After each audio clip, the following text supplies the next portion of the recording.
ভাইরা আমার, এজন্য আল্লাহ রাব্বুল আলামিন বিশ্বময় ক্ষমতার মালিক। শুধু তাই নয়, দুনিয়ার এবং পরকালেরও মালিক হলেন আল্লাহ সুবহানাহু ওয়া তাআলা। আর একদিন এই পৃথিবী ধ্বংস হয়ে যাবে, হালাক হয়ে যাবে, বাকি থাকবেন আমার আর আপনার রব আল্লাহ সুবহানাহু ওয়া তাআলা। আল্লাহ তাআলা কুরআনুল কারীমের মধ্যেই বলেছেন, আল্লাহ তাআলা কুরআনুল কারীমের মধ্যে বলেছেন ওয়ায়াবকা, আল্লাহ তাআলা বাকি থাকবে, আর বাকি সব হালাক হয়ে যাবে, ধ্বংস হয়ে যাবে। এজন্য যিনি বাকি থাকবেন, পরকালেও থাকবেন, দুনিয়াতেও থাকবেন, গোলামিটা করতে হবে তার। কথা বলেন ঠিক কিনা?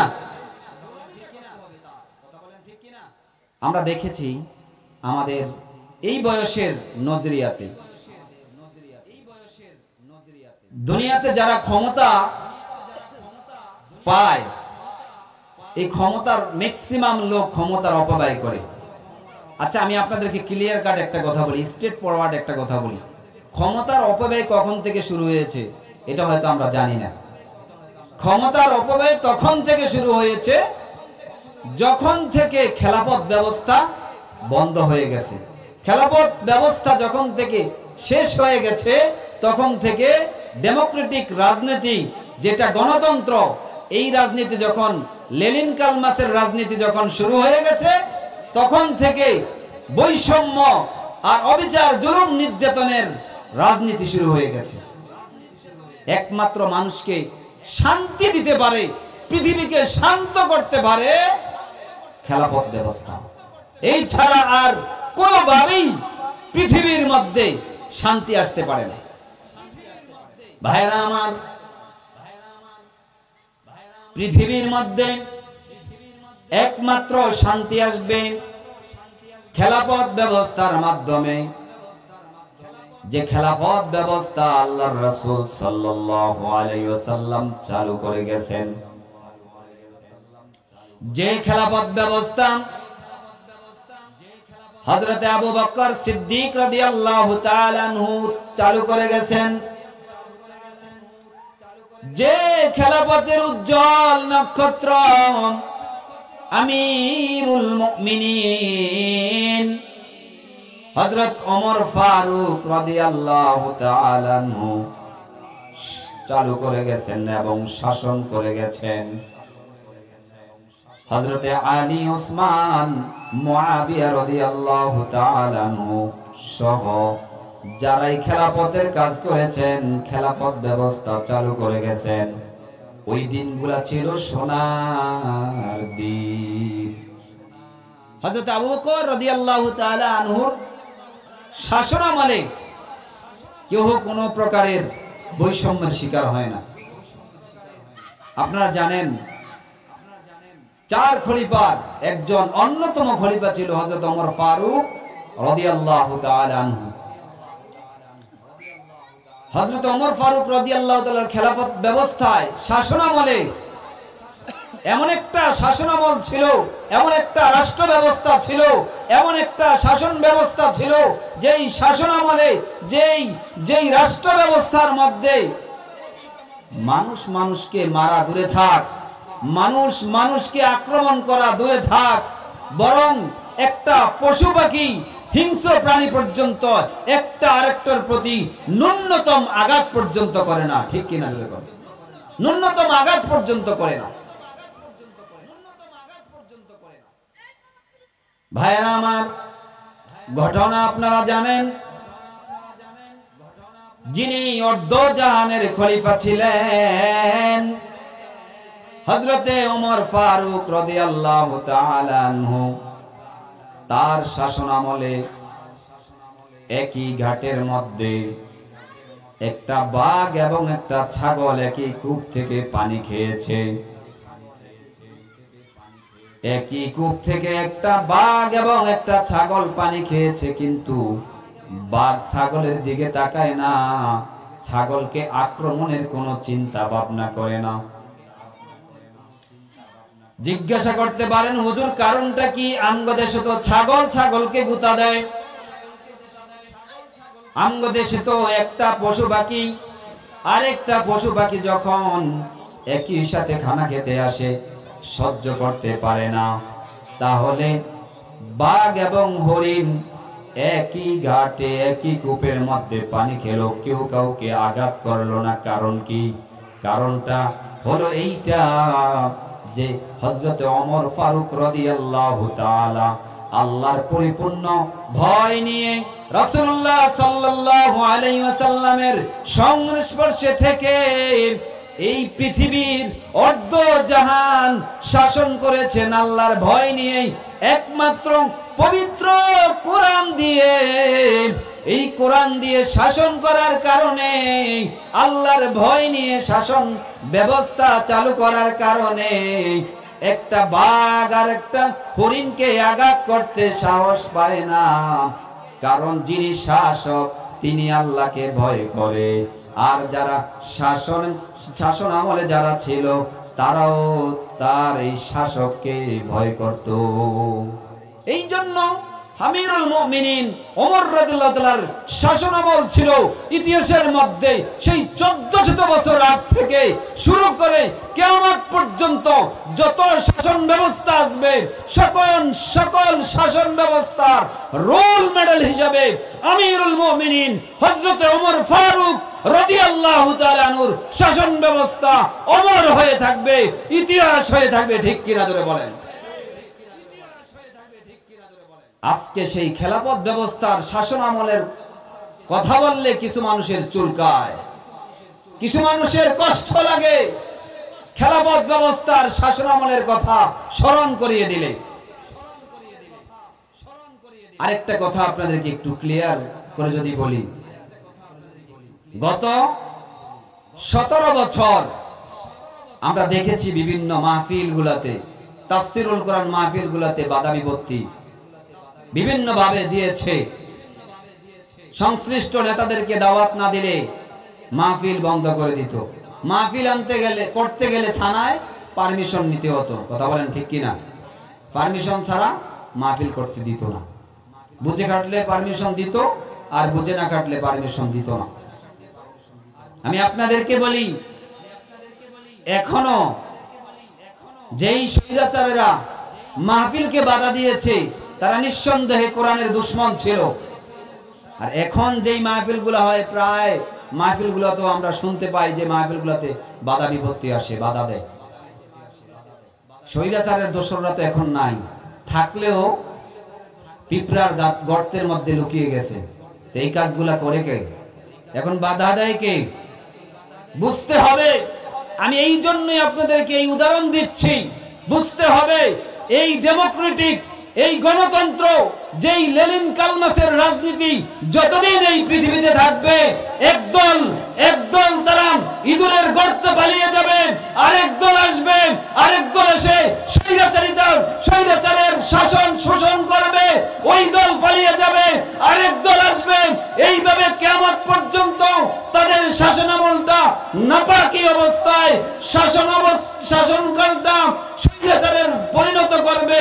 কিন্তু যদি এই জমিনের মধ্যে খেলাফত ব্যবস্থা চালু হয়, ওমরের শাসন অবস্থার মতো এই শাসন আবারও চালু হয়, আবু বকরের মতো ওই সোনালী যুগ আবারও চলে আসে, খোদার কসম একদল আরেক দলকে আক্রমণ করা দূরে থাক, একজন আরেকজনকে হত্যা করা দূরে থাক, বরং আমাদের সেই সোনালী যুগের মতো যে বাঘ আর হরিণ একই ঘাটের মধ্যে, এই দেশের যে সরকারি দল বিরোধী দল সকই একই মঞ্চের মধ্যে থাকবে, একই জায়গায় খানা খাবে, কেউ কারো দিকে তাকানোর সুযোগ পাবে না। কথা বলেন ঠিক না বেঠে?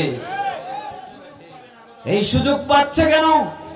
খেলাফত ব্যবস্থা নাই, আল্লাহর জমিনে কোরআন দিয়া শাসন ব্যবস্থা নাই। আপনারা মনে করছেন 17 বছর যাদেরকে আপনারা দেখেছেন তারা চলে গেছে শান্তিময় জীবন যাপন করব। ভুল। কেউ যারা গত 17 বছর ছিল তারা হিন্দুদের আশীর্বাদ দিয়ে দেশ চালাইছে। কথা বলেন ঠিক না ঠিক? হিন্দুদের আশীর্বাদ দিয়ে দেশ চালাইছে। আগামীতে যারা চালাইতে চায় বা চালানোর জন্য খুব দৌড়ঝাঁপ, তারা আমেরিকার আশীর্বাদ নিয়ে দেশ চালানোর চিন্তা করছে। কাজেই আমরা জানি এই গণতন্ত্র, যেই গণতন্ত্র মানুষকে কখনো পৃথিবীর মধ্যে শান্তি আনতে পারে না। শান্তি যদি পেতে চাও, কোরআনের রাজনীতি এবং কোরআনী শাসন ব্যবস্থা চালু করে দাও। যেই কোরআনী শাসন ব্যবস্থা হলো, চোর যদি চুরি করে তার হাত কেটে দাও, জিনাখোরদেরকে যদি অবিবাহিত হয় 80 ডোরা মারো, যদি বিবাহিত হও তার গলা পর্যন্ত পুঁতে তাকে হত্যা করে দাও, এবং যদি রাষ্ট্রের মাল চুরি করে তাকে জেলখানার মধ্যে দাও। এই শাসন ব্যবস্থা থাকলে খোদা কা কসম কখনোই আর কেউ এত চুরি চামারি জুলুম নির্যাতন কখনো করতে আসবে না। ভাইরা আমার, এজন্য আল্লাহ রাব্বুল আলামিন সূরা বাকারা 30 নম্বর আয়াতের মধ্যে বলেন, وَإِذْ قَالَ رَبُّكَ لِلْمَلَائِكَةِ إِنِّي جَاعِلٌ فِي الْأَرْضِ خَلِيفَةً قَالُوا وَتَجْعَلُ فِيهَا مَن يُفْسِدُ فِيهَا وَيَسْفِكُ الدِّمَاءَ وَنَحْنُ نُسَبِّحُ بِحَمْدِكَ وَنُقَدِّسُ لَكَ قَالَ إِنِّي أَعْلَمُ مَا لَا تَعْلَمُونَ। জোরে বলেন আল্লাহু আকবার। ভাইরা আমার, আল্লাহ তাআলা সূরা বাকারার 30 নম্বর আয়াতের মধ্যে ফেরেশতাদেরকে সঙ্গে নিয়ে আল্লাহ তাআলা প্রস্তাব করলেন। ওয়াইদ ক্বালাম, আল্লাহ সুবহানাহু ওয়া তাআলা বলেন, স্মরণ করো, রব্বুকা লিল মালাইকাতি ইন্নী জাইলুন ফিল আরদি খলিফা। স্মরণ করো, ক্বালা রব্বিকা লিল মালাইকাতি ইন্নী জাইলুন ফিল আরদি খলিফা। যখন তোমার পালনকর্তা তোমার রব ফেরেশতাদের সাথে প্রস্তাব করেছিলেন, ফেরেশতাদেরকে সাথে নিয়ে বলেছিলেন, ইন্নী জাইলুন ফিল আরদি খলিফা, হে ফেরেশতারা, জমিনের মধ্যে আমি, এই পৃথিবীর মধ্যে আমি খলিফা বা প্রতিনিধি সৃষ্টি করতে চাই, বা জমিনের মধ্যে আমি খলিফা প্রেরণ করছি, খলিফা পাঠাইতেছি। এ কথা বলার পর ফেরেশতারা তাৎক্ষণিক আল্লাহ তাআলার কাছে বললেন, ক্বালু আতাজআলু ফিহা মান ইউফসিদু ফিহা ওয়া ইয়াসফিকুদ দিমা।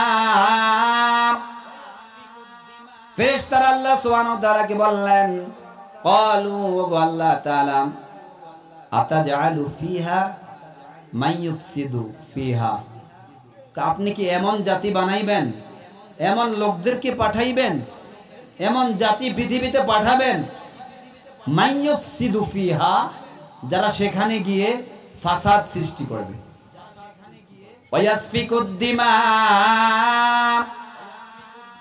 এবং যারা পৃথিবীর মধ্যে গিয়ে শুধু ফাসাদই নয়, বরং রক্তপাত ঘটাবে, মারামারি করবে, কাটাকাটি করবে। ওয়া নাহনু নুসাব্বিহু বিহামদিকা ওয়া নুকদ্দিসু লাক। আল্লাহ, আমরাই তো আপনার, নুসাব্বিহু পবিত্রতা ঘোষণা করছি, বিহামদিকা হামদের সাথে আমরাই তো আপনার পবিত্রতা গাই। আপনি কেন আরেকটা জাত আবার দুনিয়াতে পাঠাবেন? তাৎক্ষণিকভাবে আল্লাহ রাব্বুল আলামিন বললেন, ক্বানি আ'লামু মা লা তা'লামুন। আল্লাহ সুবহানাহু ওয়া তাআলা বললেন, হে ফেরেশতারা, ইন্নী আ'লামু, নিশ্চয়ই আমি, আ'লামু মা লা তা'লামুন, তোমরা তা জানো না, ইন্নী আ'লামু, নিশ্চয়ই আমি যা জানি। সুবহানাল্লাহ বলবেন না? আমি যা জানি তোমরা তা জানো না। ফেরেশতারা বললেন, আল্লাহ বললেন জমিনের মধ্যে আমি খলিফা প্রেরণ করছি। ফেরেশতারা বললেন ওগো আল্লাহ, আমরাই তো আপনার হামদের সাথে পবিত্রতা ঘোষণা করি, অথচ আপনি এমন একটা জাতি, এমন কিছু জাতি দুনিয়াতে প্রেরণ করবেন যারা জমিনের মধ্যে আইসা ফিতনা ফাসাদ করবে, ফাসাদ সৃষ্টি করবে, মারামারি করবে, কাটাকাটি করবে এবং রক্তপাত ঘটাবে। আল্লাহ রাব্বুল আলামিন বলে দিলেন ফেরেশতারা রে, তোমরা জেনে নাও আমি আল্লাহ তাআলা যা জানি তোমরা তা জানো না। প্রশ্ন হলো আল্লাহ তাআলা ফেরেশতাদের সাথে পরামর্শ করতে গেলেন কেন? ফাআলুল লিমা ইউরিদ, আল্লাহ তো যা ইচ্ছা তাই করেন, তাহলে কেন ফেরেশতাদের সাথে পরামর্শ করতেছেন? কোনই প্রয়োজন ছিল না ফেরেশতাদের সাথে পরামর্শ করার। মুফাসসিরিনে কেরাম বলেন আল্লাহ তাআলা পরামর্শের জন্য করলেন, ফেরেশতাদেরকে জানায়া দিলেন ফেরেশতারা তোমরা শুধু আমার প্রশংসাই করো, তোমরা শুধু সওয়াবই করো, দুনিয়ার কোনো কাজ কারবার তোমাদের নাই, পবিত্রতা ঘোষণা ছাড়া, তাসবিহ ছাড়া তোমাদের আর কোনো কাজ নাই। আমি আল্লাহ তাআলা জমিনের মধ্যে এমন এক জাত প্রেরণ করতেছি বা করছি যারা জমিনের মধ্যে তোমরা বলতেছো খারাপ কাজ করবে, কিন্তু তারা ভালো কাজও করবে, তাদের মধ্যে ভালো লোকও থাকবে। আরেকটা প্রশ্ন জাগতে পারে, ফেরেশতারা কেমনে জানলো যে জমিনের মধ্যে আদম বা খলিফা এসে মারামারি কাটাকাটি রক্তপাত করবে? এমন একটা প্রশ্ন হইতে পারে। হুজুর, আপনারা যারা মোল্লা আছেন, মুন্সি আছেন, আপনারা বলেন নবী গায়েব জানে না, অথচ এখন বললেন ফেরেশতারা, তাহলে ফেরেশতারা কেমনে জানলো? অথচ ফেরেশতারাও গায়েবের কথা যদি জানতে পারে তাহলে আমার নবী আপনার নবী আরো বেশি জানবে, এটা বেদাতীরা বলে। ভাইরা আমার, মুফাসসিরিনে কেরাম বলেন আল্লাহ তাআলা ফেরেশতাদের সাথে আগেই আলোচনা করেছে জমিনের মধ্যে এমন একটা জাত পাঠাইতেছি, কাজেই তোমরা এটা শুনে রাখো, তোমাদের কাজ আলাদা। এই জমিনের মধ্যে যারা প্রতিনিধি আসবে, খলিফা আসবে, খলিফার কাজ হচ্ছে আলাদা। খলিফা পৃথিবীকে আবাদ করবে। এমন একজন খলিফার মধ্যে লোক থাকবে যিনি নেতৃত্ব দিবে, আমার বিধানগুলো মানুষের মধ্যে ছড়ায়া দিবে। গোটা মানুষ এই নির্দেশনা পাইয়া পঙ্গপালের মতো তার নির্দেশনাগুলো পালন করার জন্য দৌড়াইতে থাকবে। এটা হচ্ছে খলিফার কাজ, খলিফা এই কাজ করবে। আর খলিফার আরেকটি অর্থ হচ্ছে যিনি ন্যায় বিচার করেন। খলিফার মানে হচ্ছে এটা, যিনি ন্যায় বিচার করেন। এই জমিনের মধ্যে যদি ন্যায় বিচার, সঠিক বিচার চান, দুনিয়ার এই যে তন্ত্র মন্ত্র, দুনিয়ার এই যে ডেমোক্রেটিক যে রাজনীতি রয়েছে, এইগুলা দ্বারা জীবনে ন্যায় বিচার সম্ভব না। কারণ যারা ন্যায় বিচার করবে তারা, তাদের একজনেরও অ্যাক্টিভিটিস নাই, তারা সবাই পাপী। কথা বলেন ঠিক কিনা? অথচ যদি এই জমিনকে আবাদ করতে হয়, এই জমিনকে যদি আবাদ করতে চান, তাহলে খেলাফত ব্যবস্থার বিকল্প নাই। যেই খেলাফত ব্যবস্থা আমার নবী হযরতে আবু বকর সিদ্দিক, ওমর, উসমান, আলী রাদিয়াল্লাহু তাআলা আজমাইনরা চালু করে গেছেন, ওই খেলাফত ব্যবস্থা যদি চালু হয়, খোদার কসম মানুষের ঘরবাড়ি জ্বালিয়ে দেওয়া দূরে থাক, মানুষকে হামলা করা দূরে থাক, মানুষকে কষ্ট দেওয়া দূরে থাক, একজন আরেকজনকে কষ্ট দেওয়া দূরে থাক, বরং পৃথিবীটা একটা শান্তিময় পৃথিবী হয়ে যাবে। শুধু দরকার খেলাফত ব্যবস্থা। যদি খেলাফত ব্যবস্থা চালু হয় আর শাসন হয়, তাহলে ইনশাআল্লাহ পৃথিবী শান্তি হয়ে যাবে। এজন্য আমি আপনাদের কাছে যে আহ্বান জানাবো, আমরা এই পৃথিবীর মধ্যে আমরা এই আমাদের 56,000 বর্গমাইলের কথা বলছি। আমরা সোনার বাংলাদেশ দেখছি, আমরা ডিজিটাল বাংলাদেশ দেখছি, স্মার্ট বাংলাদেশ দেখছি, সব আমাদের দেখা শেষ। আগামীতে আমরা একটা বাংলাদেশ দেখতে চাই, যেই বাংলাদেশটা হবে ইসলামের বাংলাদেশ, যেই বাংলাদেশটা হবে কোরআনের বাংলাদেশ, যেই বাংলাদেশটা হবে খেলাফত ব্যবস্থার বাংলাদেশ। কথা বলেন ঠিক কিনা? এজন্য আমরা আগামীতে আল্লামা মামুনুল হক, যিনি খেলাফত ব্যবস্থা এই জমিনের মধ্যে চালু করার জন্য সর্বাত্মক চেষ্টা করতেছেন, এই খেলাফত ব্যবস্থার দাওয়াত দিয়ে আগামী নির্বাচনে, আগামী যেভাবেই হোক মামুনুল হকের হাতকে শক্তিশালী করে ইনশাআল্লাহ আগামীর আরেকটা বিপ্লব হবে।